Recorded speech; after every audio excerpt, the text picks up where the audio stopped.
یا مجیب، اس اسم کا جو کوئی شخص ورد کر کے اللہ تبارک و تعالی سے دعا کرے گا، انشاءاللہ تبارک و تعالی اس کی دعا قبول ہو۔ جس کا بچہ دن بدن سوکھ رہا ہو 1000 مرتبہ یا کہارو سرسوں کے تیل پر دم کرے اور بچوں پر مالش کرے، انشاءاللہ تعالی چند ہی روز میں فرق محسوس کرنے لگ جائیں گے۔ دوستو، قرآن میں ایک سورت ہے سورہ قریش، کیا آپ اس کے فائدے جانتے ہیں؟ قرآن کو اللہ تعالیٰ نے شفا بیان فرمایا ہے۔ ویسے تو اس کی ایک ایک آیت ہی برکت اور شفا ہے، لیکن میں سورہ قریش کے چند فائدے بتاتی ہوں جو یقین کے ساتھ کریں اور اپنی زندگی میں روز مرہ پڑھنے کا معمول بنا لیں۔ کھانا کھانے کے بعد سورہ قریش پڑھنے سے پیٹ کم ہو جاتا ہے بلکہ اندر چلا جاتا ہے۔ سورہ قریش پڑھنے والے کا کھانا کبھی زہر نہیں بنتا، انسان وقت سے پہلے کبھی بوڑھا نہیں ہوتا بلکہ عمر بھی کم نظر آتی ہے۔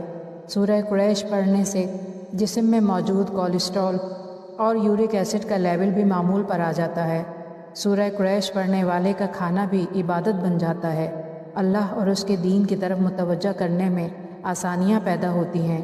اگر آپ کو یہ معلومات اچھی لگے تو اپنے دوستوں کو اپنے پیاروں کے ساتھ ضرور شیئر کریں۔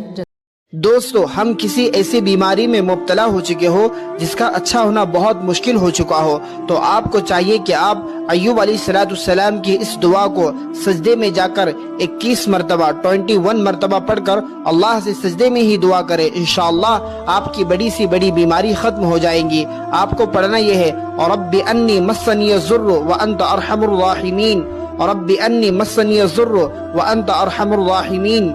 انشاءاللہ اس عمل کے کرنے سے آپ کی بیماریاں ختم ہو جائیں گی۔ اس ویڈیو کو ضرور دوستوں تک پہنچائیں تاکہ کسی نہ کسی کا فائدہ۔ آقا کریم نے ارشاد فرمایا کہ جو شخص گھر سے نکلتے ہوئے یہ دعا پڑھے، بسم اللہ توکلت علی اللہ ولا حول ولا قوت الا باللہ، تو حضور نے ارشاد فرمایا اللہ کی طرف سے اس کو یہ جواب دیا جاتا ہے، تجھے ہدایت عطا کر دی گئی اور تیری دل گھبرانے کی دعا۔ جب کسی کا بھی آپ میں سے دل گھبرائے یا دل مالش ہو یا دل میں عجیب عجیب سے خیالات آئے تو سورہ علم نشرح پڑھ لیا کرو۔ جی ہاں، یہ سینے کو کھول دیتی ہے، دل کو طاقت بخشتی ہے، دل کو وسعت بخشتی ہے۔ جی ہاں، علم نشرح۔ جو کوئی شخص چاہتا ہو کہ زندگی میں کبھی تنگی نہ آئے، رزق کی پریشانی نہ ہو اور کسی کا کبھی محتاج نہ ہو، تو وہ شخص 40 روز تک۔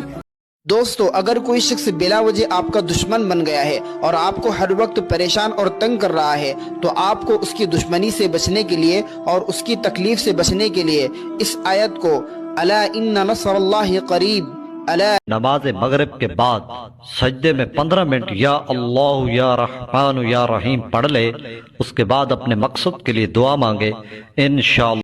دوستو، آج کا وظیفہ ان خواتین کے لیے ہے جن کے ہسبینڈ ان کے قابو میں نہیں ہے، یعنی کہ ان کے کسی بھی بات کو سنتے نہیں ہیں، نہ ہی مانتے ہیں۔ ایسی خواتین کو چاہیے کہ وہ اپنے ہسبینڈ کو اپنے بس میں کرنے کے لیے، اپنے قابو میں کرنے کے لیے روزانہ رات میں سونے سے پہلے 100 مرتبہ یا عزیز پڑھ کر پانی پہ دم کر اپنے ہسبینڈ کو پلائیں۔ انشاءاللہ ہسبینڈ جائز کاموں میں اپنی وائف کی بات کو سنے گا۔ اس ویڈیو کو ضرور دوستوں تک پہنچائے تاکہ کسی نہ کسی کا فائدہ۔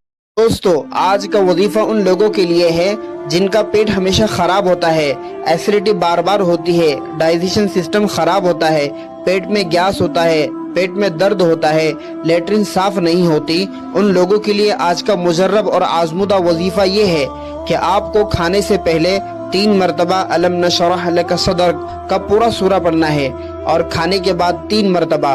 آپ یہ عمل 11 دن کریں، انشاءاللہ ہمیشہ کے لیے آپ کا یہ پرابلم سالو ہو جائے گا اور پیٹ کا کوئی مسئلہ باقی نہ رہے۔ جو شخص بستر پر لیٹے تو 10 دعائیں پڑھے، لا الہ الا اللہ 3 مرتبہ، استغفر اللہ 7 مرتبہ، لا حول ولا قوت الا باللہ 3 مرتبہ، ان اللہ علی کل شیء قدیر 3 مرتبہ، رب اغفر لی ذنوبی 7 مرتبہ، لا الہ الا هو الحلیم الکریم 3 مرتبہ، صلی اللہ علی محمد 7 مرتبہ، اللہم بسمک اموت و احیا 3 مرتبہ، سبحان اللہ العظیم و بحمدہ 3 مرتبہ، یا ارحم الراحمین 7 مرتبہ۔